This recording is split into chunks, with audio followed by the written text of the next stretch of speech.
ನಿಮ್ಗೂ ಮದುವೆ ಅಂತ ನಾನಾಗ್ಲೇ ತೀರ್ಮಾನ ತಗೊಂಡಿದ್ದೆ. ನನ್ನನ್ ಕೇಳಿ ತೀರ್ಮಾನ ತಗೊಂಡ್ರ ಡ್ಯಾಡಿ? ನೀವೇ ತೀರ್ಮಾನ ತಗೊಂಡ್ರೆ ಅದಕ್ಕೆ ನಾನು ಹೊಣೆ. ನಿನ್ ಮನಸ್ಸಿನಲ್ಲಿ ಏನ್ ಇಟ್ಕೊಂಡು ಮಾತಾಡ್ತಾ ಇದ್ದೆ ಅನ್ನೋದು ನನಗೆ ಚೆನ್ನಾಗಿ ಗೊತ್ತು. ಆದ್ರೆ ನಿನ್ ಸೆಲೆಕ್ಷನ್ ಸರಿ ಇಲ್ವಲ್ಲ. ನನ್ ಸೆಲೆಕ್ಷನ್ ತಪ್ಪಾಗೋಕ್ ಚಾನ್ಸೇ ಇಲ್ಲ ಡ್ಯಾಡಿ.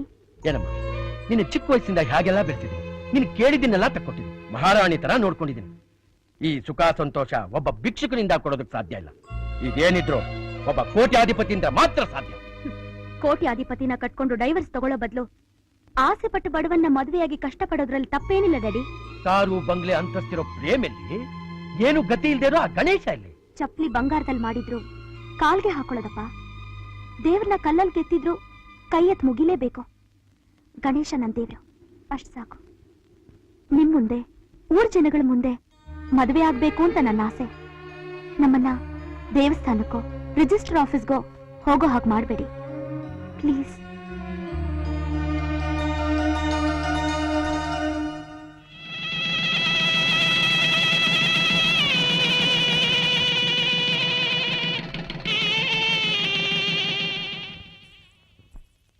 ಸಂಗೀತ, ನಿನ್ನ ಹತ್ರ ಸ್ವಲ್ಪ ಮಾತಾಡ್ಬೇಕಮ್ಮ. ಹೇಳಿಪಾ. ಅಲ್ಲಮ್ಮ, ನಿನ್ನ ಮಹಾರಾಣಿಯಾಗಿ ನನ್ನ ಮನೇಲಿ ಬೆಳೆಸ್ಬಿಟ್ಟೆ. ಈಗ ಹೇಗಮ್ಮ ಮನೆಗೆ ಹೋಗಿ ಸೌದೆ ಒಲೆ ಸೀಮೆಣ್ಣೆ ಅಂತ ಹ್ಯಾಕ್ ಕೆಲಸ ಮಾಡ್ತೀಯ? ನನ್ಗಿಷ್ಟು ಇಲ್ದಿದ್ರು ನೀನ್ ಆಸೆ ಪಟ್ಟೆ ಅಂತ ನಾನು ಈ ಮದುವೆಗೆ ಒಪ್ಕೊಂಡೆ. ಈಗ ನಿಮ್ಮ ಅಪ್ಪಂದೊಂದು ಆಸೆ ಇದೆಮ್ಮ, ನೆರವೇರಿಸ್ತೀಯಾ? ಹೇಳಿಪಾ. ಏನ್ ಮಾಡ್ತೀಯೋ ಹ್ಯಾಗ್ ಮಾಡ್ತೀಯೋ ನನ್ಗೊಂದು ಗೊತ್ತಿಲ್ಲ. ಮೊದ್ಲು ನಿನ್ ಗಂಡನ್ನ ಆ ಮನೆಯಿಂದ ಹೊರಗಡೆ ಕರ್ಕೊಂಡು ಬಂದ್ಬಿಡು. ಅವನ್ಗೆ ಅಂತ ಒಂದು ಫ್ಯಾಕ್ಟ್ರಿ ಕಟ್ಕೊಡ್ತೀನಿ, ಅದನ್ನ ನೋಡ್ಕೊಂಡು ಇದ್ಬಿಡ್ಲೆ. ಅಲ್ಲಮ್ಮ, ನಿನ್ ಗಂಡನಿಗೆ ಅಂತ ಪ್ರತ್ಯೇಕವಾದ ಒಂದು ಸ್ಥಾನ ಬೇಡವಾ? ನಿನ್ನ ಜೀವನ ಚೆನ್ನಾಗಿರ್ಬೇಕು ಅಂದ್ರೆ ಅಣ್ಣ ತಮ್ಮಂದಿರನ್ನ ಬೇರೆ ಮಾಡಿ ನೀನ್ ಬದುಕೋ ದಾರಿ ನೋಡು. ಈ ನಿಮ್ಮಪ್ಪನ ಆಸೆನ ನೆರವೇರಿಸ್ತೀಯಮ್ಮ?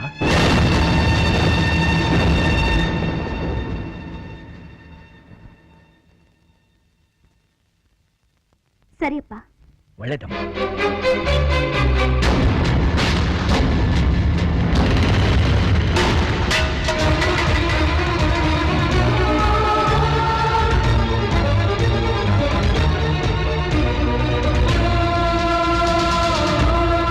ನಾನು ನೋಡ್ತೀನ ನಿನ್ ಜೇನ್ಗೂಡು ಎಷ್ಟು ಜನ ಒಂದಾಗಿರ್ತೀನಿ ಅಂತ ನೋಡು.